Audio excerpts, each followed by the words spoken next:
So Mitch, clearly you're not the most talented one in the family? No, I'll leave the creative side up to her. I've been watching her. She puts a lot of hours in. I don't think I have the patience to be able to do all the dots she does and lines. So I think our kids will definitely get it from her side if they are creative down the path. Emma, can you talk us through the design of what it all means and what the meaning behind it is? Yeah, well, basically, it's just it's a story about a journey, really, and it's all of our journeys. And I'm sure I really wanted to create a jersey that could relate to everybody. So it's practically it means that we're all from different places in Australia and even different countries, towns and cities, and we all come to one place. And this is our home. This is Brisbane. It's what connects us all. We're a tight-knit family as well. And that not only includes the families and the players, it's also our supporters and also all the people who look after us throughout the year as well.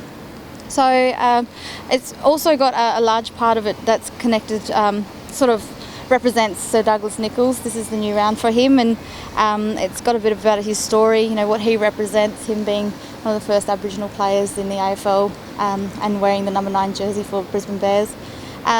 We've also got a section which is dedicated to our women of the Pride, and they're very important, special women to us. They're our, mums and aunties who work tirelessly, and especially our partners who support us throughout the year non-stop to ensure that the boys are, ready for games and well looked after. And I've got a boomerang on there which represents. It's like a symbol for a man. It just kind of pushes the boys to go out for every game and try and get a win and learn from the losses as well, which is important.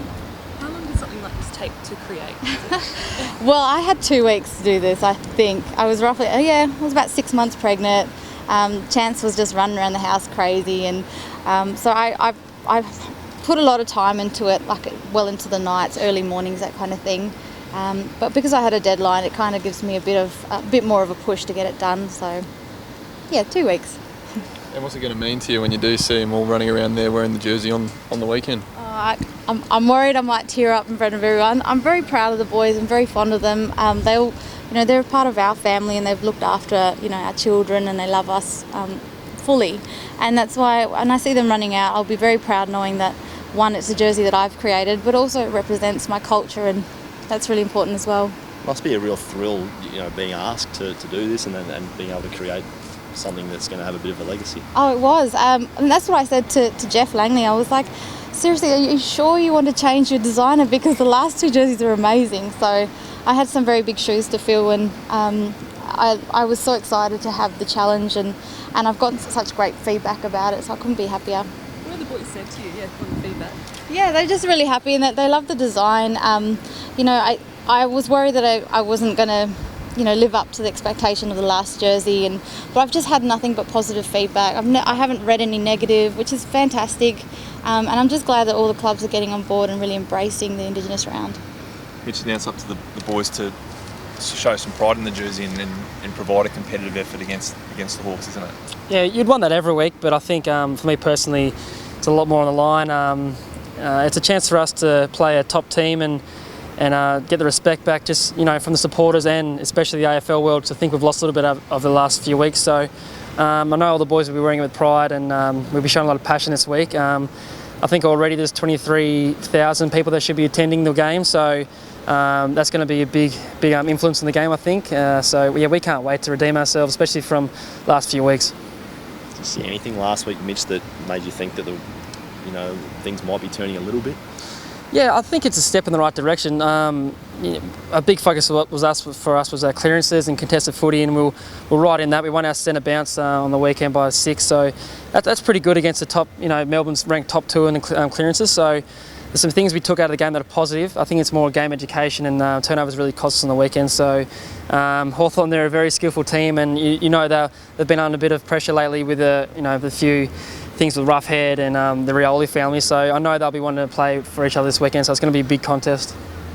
Mitch, there's been a bit of talk specifically in the NRL this round about racism and racist comments. So does this still happen in the AFL? I personally haven't heard anything. The AFL's got a great initiative giving them around.